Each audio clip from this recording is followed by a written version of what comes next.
You are listening to Words with a Mad Coach. I am Mad Coach. I am Mad Coach. I am Mad Coach. Coach Sess. Coach Sess. I am Mad Coach. I am Mad Coach. I am Mad Coach. Coach Sess. Coach Sess. I am Mad Coach. I am Mad Coach. I am Mad Coach. Coach Sess. Coach Sess. I am Mad Coach. I am Mad Coach. I am Mad Coach. Coach Sess. Coach Sess. You are listening to Words with a Mad Coach.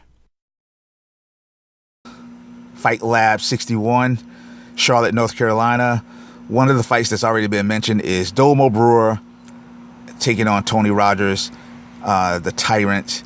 This fight's already being talked about. Everyone's saying, these two guys are going to stand and bang it out. And there is some truth to that. You're looking at guys who have produced knockouts. They're not known for their submission game, so their way they finish fights, it has been by knockout. I think they both have about the same amount of knockouts. I think Tony has a little bit more experience. I think Tony's opponents have had a little bit more experience. I think Domo's opponents just have been a little bit better, if you understand what I'm saying.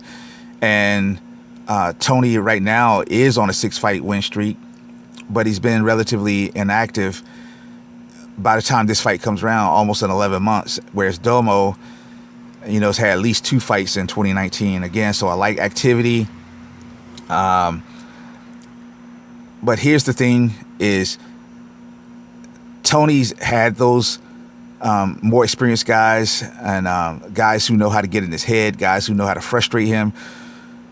So he's ready for that. And then Tony's also good at, using it. So I think he's going to frustrate Domo to try to get him out of his game. Tony's going to do better if Domo is less composed and decides to have an all-out battle, an all-out brawl with him. So I think that Tony's going to get Domo to go with him, and I think Tony's going to pull it out. Honestly, I think Tony can pull it out. 6-fight win streak. His opponents have had more experience, so I think the psychological game is in Tony's favor. However, if that's who I'm choosing based on the way it looks now. But how do both guys win? Tony's got to keep the fight standing. It doesn't matter if it's against the cage. It doesn't matter if it's in the open. He's got to keep the fight standing. He can do that because Domo's not exactly 100%, a natural wrestler or grappler or anything like that. That doesn't mean he doesn't have those skills. They're just not skills that he goes to first. It's not the thing that he's going to depend on to get the victory. So Tony's got to keep the fight standing and have the least amount of contact, and he can't fall into the trap of a technical war.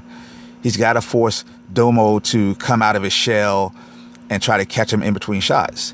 Domo, on the other hand, if he wants to win, has to keep the composure, put Tony up against the cage, take him down, and I don't think he has to keep him there all night long. He just has to get there, do damage, and then repeat that process. So if Tony does get back up, he's just got to go back to it. He's got to have the skill to take him down 15 times around if need be, because Tony's going to get back up. He's going to scramble. He's going to work his way back up. And that's the way Domo has to win the fight if he's thinking about winning the fight. If he goes in thinking about stopping him, Tony hasn't been stopped since his first fight, and then that was against one of my guys, and that could have been a questionable knockdown, because when you're amateurs and the referees are looking out for you, he got hit with a pretty decent shot. He went down, his legs folded up under him, and referees are trained to look for these medical signs. As a pro, they're gonna let it go a little bit. So Domo can't put all his eggs in one basket and expect, Tony to go away if he does knock him down.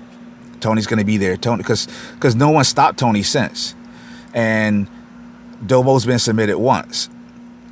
So they both have their vulnerabilities, and that's what makes this fight so interesting, is that they're both 1-0 as pros, and who wants to give that up?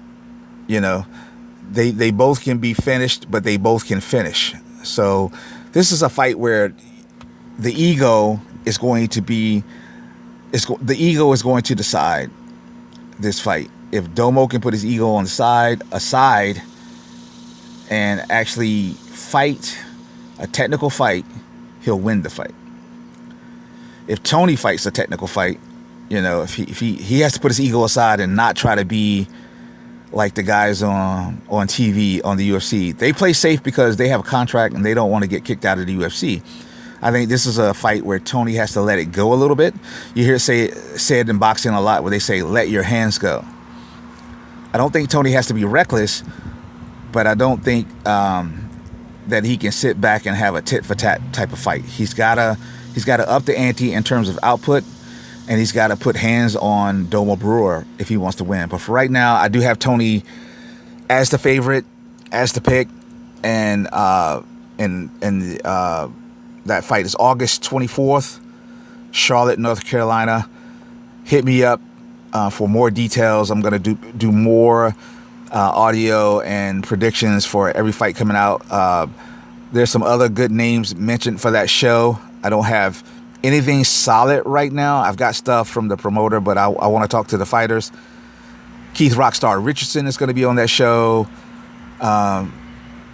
Roger Carroll's going to be on that show. Meshach Adams and Chase Gamble, all slated to be on that show. They are looking for additional fighters in terms of the amateurs. So hit up Fight Lab, hit up Kenny Letts, Al Simmons, and if you just can't remember all that, hit me up and I'll put you in contact with the right people if you're looking for a fight. Okay, I'm Coach Sess, and you've had Words with the Mad Coach.